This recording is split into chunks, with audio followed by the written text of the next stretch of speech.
السلام علیکم ورحمۃ اللہ۔ ساتھیوں، آج آپ کی خدمت میں ایک نئے انداز سے ویڈیو جو ہے، نیا طریقہ آپ کی خدمت میں، نیا پریکٹیکل لے کر پیش ہو چکا ہوں، اور امید ہے جیسے آپ نے پہلے میری ویڈیو کو پسند فرمایا، اسی طرح اس سے بھی نہ صرف پسند فرمائیں گے بلکہ اس سے بھی ڈھیروں فائدہ حاصل کریں گے اور اپنی دعاؤں میں مجھے بھی یاد رکھیں گے۔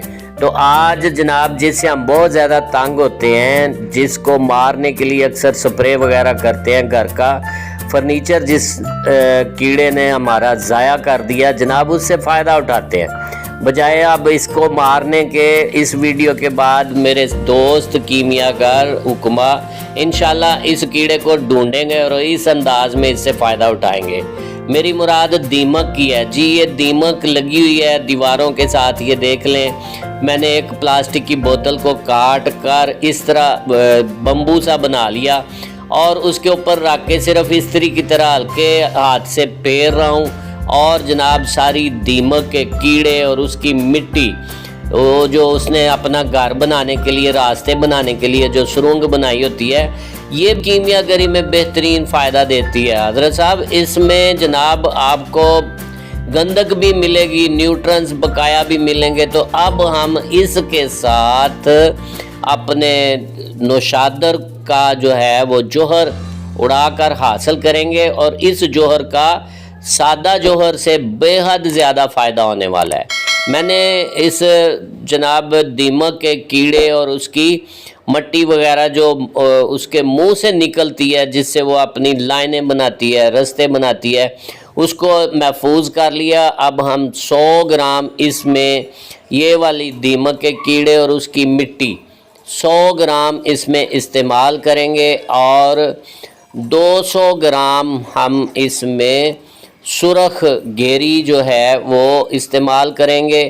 اسی طرح 300 گرام ہم اس میں نوشادر جو ہے وہ استعمال کریں گے۔ اب میں نے یہ سرخ گیری اس سے پہلے جو استعمال کی تھی وہی لے رہا ہوں، مطلب یہ ہے کہ یہ ضائع نہیں ہوتی۔ آپ جب اس کا جوہر اڑاتے ہیں تو جو نیچے بیٹھتی ہے سرخ گیری، اس سے فائدہ اٹھا سکتے ہیں۔ اسی میں نے 100 گرام جو ہے نا دیمک کے کیڑے اور اس کا باقی ماندہ جو مٹیریل ہے وہ بھی ڈال دیا۔ اب 300 گرام اس میں نوشادر جو ہے، ٹھیکری نوشادر، وہ ایڈ کریں گے۔ اب ہمارے پاس یہ مٹیریل جو ہے 600 گرام تقریباً بن گیا۔ اب ہم اس کے جوہر اڑائیں گے۔ بہت جناب یہ آپ کو ویڈیو پسند آئے گی، اور اس چینل کو ضرور سبسکرائب کر لیں، ویڈیو کو لائک بھی کریں، اور جس ساتھی نے اس طرح کا کوئی کھرل مشین بنوانی ہو مشین، وہ ہم سے رابطہ کر سکتا ہے۔ یہ میں اس کو اسپیئر پارٹ بنا کے تھوڑا سا علیحدہ سے دکھا رہا ہوں، اگر خود سے بنانا چاہیں تو خود سے بھی بنا سکتے ہیں۔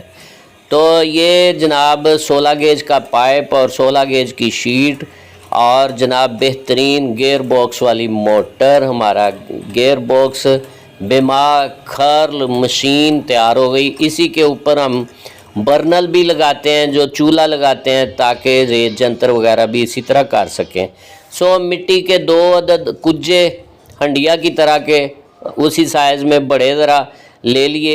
ایک میں نے یہ مٹیریل ڈالنا ہے اور دوسرا الٹا کر اس کے اوپر رکھیں گے۔ یہ تو آپ کو سب کوئی ساتھیوں کو پتہ ہے کہ ہم اس کے لب بند کر کے کپڑ مٹی کرتے ہیں اور پھر اس کو آگ پہ چڑھا دیتے ہیں، اور جناب اوپر ہلکا سا ایک کپڑا جو ہے اس کو بھگو کے نچوڑ کے اوپر والے یہ جو برتن ہے اس میں اوپر رکھ دیتے ہیں ہم، اور یہ تقریباً 2-3 گھنٹے تیز آگ کے اوپر پکے گا۔ اس کے بعد اس کے جوہر جو ہیں وہ اوپر والے برتن میں آ جائیں گے، اور نیچے والے برتن میں وہی جناب وہ دیمک کی جو مٹیریل ہے، اس کی مٹی ہے، اور ہمارے پاس جو سرخ گیری ہے وہ بچ جائے گی۔ ابھی ویڈیو کافی لمبی ہو گئی، میں اس کے بعد دوسری ویڈیو میں اس کا بقایا حصہ آپ کی خدمت میں پیش کرتا ہوں۔ تو بہت شکریہ جناب، اور آپ نے جو بہت پیارے پیارے کمنٹس کیے اس کا بھی بے حد شکریہ۔ السلام علیکم ورحمۃ